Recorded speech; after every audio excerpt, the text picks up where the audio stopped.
आज हम औरतों के ऊपर जुल्म करते। आज कल की डेट में, परसों के डेट में एक बेटी ने जान दे दी, किस लिए? जहेज की वजह से उसके शौहर ने उसके हुकूक पूरे नहीं किए। कहाँ पर? साबरमती नदी, अहमदाबाद गुजरात के अंदर। आपने खुद देखा होगा, वो वीडियो आपके पास पहुंचा होगा कि 2-3 दिन पहले की बात है।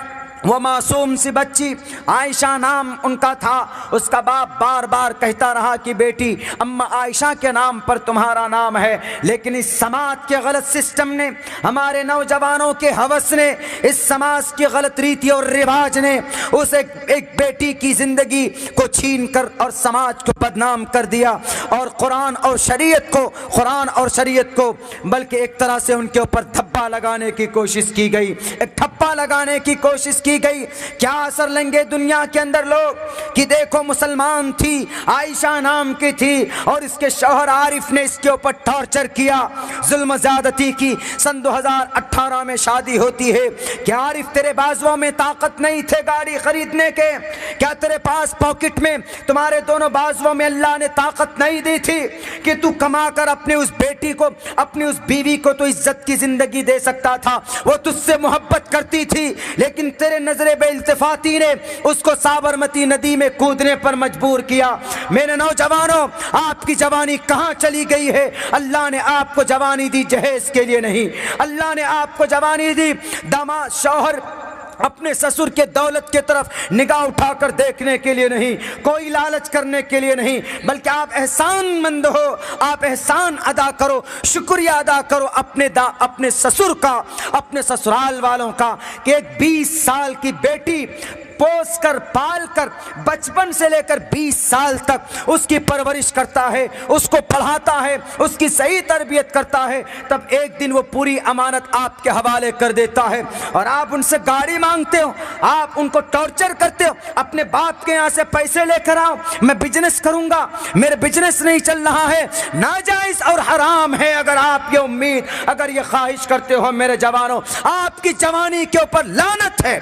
अगर आपकी जहेज की डिमांड की वजह से अगर आयशा जैसी बहन हमारी साबरमती नदी के अंदर कूदकर जान दे देती है, तो हमें अपने आप को फांसी लगाकर अपने आप को मर जाना चाहिए, इसलिए कि इस्लाम के अंदर इसकी इजाजत नहीं है। तो जाफर तैयार ने कहा कि बादशाह साहब, हमारे नबी आए और आकर औरत का मकाम बयान किया और कहा अगर यही औरत मां बन जाए तो काश मैं, मेरी माँ होती, मोहम्मद कहते कि मेरी माँ होती, और मैं इशा की नमाज के बाद नफिल की नीयत बांध लेता और मैं नमाज में मशगूल हो जाता, नफिल नमाज में, और उधर से मेरी अम्मी कहती कि या मोहम्मद, तो मैं फ़ौरन नीयत तोड़कर माँ के कदम के नीचे, कदम के पास चला जाता। ये थी माँ की फजीलत। आज हम माँ को इज्जत नहीं देते, औरत को इज्जत नहीं देते, बीवी को इज्जत नहीं देते। नहीं मेरे भाइयों, ये चीज़ हमें कुरान और अहादीस की रोशनी के अंदर में बिल्कुल वाज़ेह तौर पर हम लोगों को उभारती है कि आज हम बहुत गलत रास्ते पर जा रहे हैं। तो जाफ़र तैयार ने कहा कि बादशाह साहब, अल्लाह के नबी आए तो जो हम औरतों को ज़िंदा दफन करते थे हम लोग उससे बाज आ गए, जो हम शराब पीते थे हम ने शराब पीना बंद कर दिया, हम जो रिश्वत लेते थे रिश्वत भी हमने देना बंद कर दिया। कुछ नहीं, बस अमन की ज़िंदगी हम लोग गुजारते। हम लोग एक दूसरे, अगर कोई भूखा होता है तो दूसरे को हम खाना खिला दिया करते हैं, इसीलिए हम कोई गलत काम नहीं करते। तो उसके बाद कहा, बादशाह कहता है सुनता रहा। बादशाह कहता है कि अच्छा बताओ, मोहम्मद के ऊपर कोई वही आती है, मोहम्मद के ऊपर कोई ईशवानी होती है, मोहम्मद के ऊपर कोई रिवोल्यूशन आता है, मोहम्मद के ऊपर कोई वही नाजिल होती है तो सुनाओ। तो हज़रत जाफ़र तैयार ने सूरह मरियम की आयतें पढ़कर सुनानी शुरू की।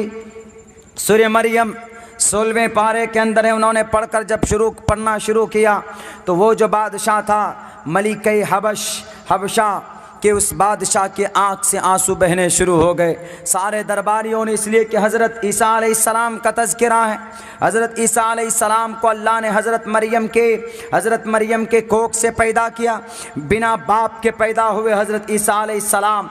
और जब पैदा होते हैं तो गांव समाज के लोग मरियम से क्या कहते कि मरियम, तू इतनी बदकार है, ये बच्चा कहाँ से लेकर आई?